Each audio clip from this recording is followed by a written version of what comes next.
அரசியல் மாற்றம் அவ்வப்போது நடக்கும். ஆனால் தலைவர்கள் எப்படி அதை எதிர்கொள்வார்கள்? பல்வேறு காரணங்களாலும் சிலரின் துரோகத்தாலும் விருதுநகரில் பெருந்தலைவர் காமராஜ் தோற்றார். காங்கிரஸ் தோழர்களுக்கு பேரிடியாய் விழுந்தது இது. கண்ணீரும் கம்பளையுமாய் வந்த காங்கிரஸ் தோழர்களுக்கு பெருந்தலைவரே ஆறுதல் கூறினார். என்னை போன்றவர்கள் கூட தோற்க முடியும் என்பதுதானப்பா ஜனநாயகம் என்று விளக்கமளித்தார். ஆனால் நாங்களோ ஆட்சிக்கு திராவிட முன்னேற்ற கழகம் வந்ததே, ரூபாய்க்கு 3 படி அரிசி பின்னர் தருவோம், எடுத்தவுடன் ரூபாய்க்கு 1 படி அரிசி தருவோம், வரியை குறைப்போம், வசதியை பெருக்குவோம், சம்பளம் இல்லாமல் அமைச்சர்களை பார்ப்போம் என்று சொன்னார்கள் அல்லவா? எனவே உடனே படி அரிசி தர வேண்டும் என்ற போராட்டத்தை தொடங்கினோம். காமராஜ் என்ன சொன்னார் தெரியுமா? நீங்கள் போராட்டத்தை தொடங்குகிறீர்கள், சாலைகளின் குறுக்கே பானைகளை கட்டி தொங்குவிட்டு பானை எங்கே படியரிசி எங்கே என்று கேட்கிறீர்கள்.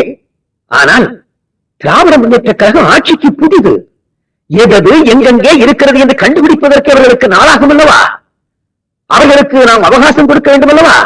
எனவே 6 மாத காலத்திற்கு யாரும் திராவிட முன்னேற்ற கழகத்தை எதிர்த்து ஆர்ப்பாட்டமோ போராட்டமோ நடக்கக்கூடாது. மக்கள் தீர்ப்பளித்திருக்கிறார்கள், அதை மதிக்க வேண்டும், அதுதான் ஜனநாயகம் என்று எங்களுக்கு வாய்ப்பு போட்டார்.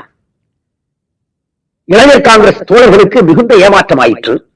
ஏதாவது செயல் திட்டம் கொடுக்க வேண்டுமே என்பதற்காக நான் ஒரு திட்டத்தை தலைவர் காமராஜருடைய அனுமதிக்காகவும் அங்கீகாரத்திற்காகவும் வைத்தேன்.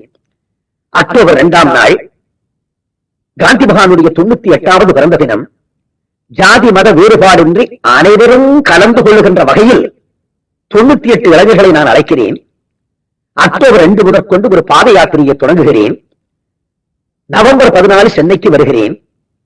அதற்கு நீங்கள் அனுமதி தர வேண்டும் என்று சொன்னேன். காமராஜ் சொன்னார், பா, நல்ல திட்டம் தான், ஆனால் திராவிட முன்னேற்ற கழகத்தை திட்டிக் கொண்டு வரக்கூடாது, காந்திய தத்துவத்தை மட்டும் பேசிக் கொண்டு வர வேண்டும் என்று சொன்னார். நாங்கள் அதை ஏற்று அண்ணலின் அடிச்சுவட்டில் அறநெறி பயணம் என்று தலைப்பிட்ட பாத யாத்திரையை தொடங்கினோம். தொடங்கி ஒன்றே பாரதம், ஓங்குக ஒற்றுமை, புனிதன் பாதை நடப்போம், புதிய பாரதம் படைப்போம் என்று வழிநடை பயணம் வந்து கொண்டிருந்தோம். பெருந்தலைவர் காமராஜ் அவர்கள் எல்லா இடங்களுக்கும் சொல்லி எங்களை உற்சாகப்படுத்தினார். மதுராந்தகம் பக்கம் நாங்கள் நடந்து வருகிறோம். எங்களுடைய உள்ளத்தில் என்ன ஓடுகிறது தெரியுமா? இன்னும் சில மைல் தூரம், இன்னும் சில நாட்கள், நவம்பர் 14 நேரு பிறந்த தினம், சென்னையை சேரப் போகிறோம். காந்தி மகானுடைய கடற்கரையில் நின்று கொண்டிருக்கிற அந்த சிலைக்கு மாலை அணிவிக்கப் போகிறோம். கடற்கரையிலே மாபெரும் கூட்டம், காமராஜ் அவர்கள் நம்மை வாழ்த்தி ஆசீர்வதிக்கப் போகிறார் என்று சொல்லுகிற உற்சாகத்தோடு நடக்கிறோம். ஒருவர் வந்து ஒரு செய்தியை சொன்னார். உடனே எங்களுடைய கால்கள் தள்ளாடி போய்விட்டன, உள்ளமெல்லாம் சோர்ந்து போய்விட்டது. என்ன செய்தி தெரியுமா? நவம்பர் 14 அகில இந்திய காங்கிரசினுடைய செயற்குழு நடக்கிறது டெல்லியில். காமராஜர் தலைமை ஏற்க வேண்டும், முக்கிய முடிவுகளை எடுக்க வேண்டும். எனவே அவர் சென்னையில் இருக்க இயலாது என்ற தகவலை சொன்னார். ஏமாற்றத்திற்கு கேட்கவா வேண்டும்? எப்படியோ நடந்து வருகிறோம்.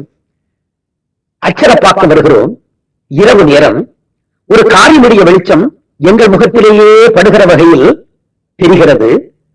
பக்கம் வந்த பிறகு கூட ஓரம் ஒதுங்கி வேகமாக போய்விடாமல் எங்களையே நோக்கி வருகிறது. என்ன என்று பார்க்கிறோம்? கருப்பு நிற கார்.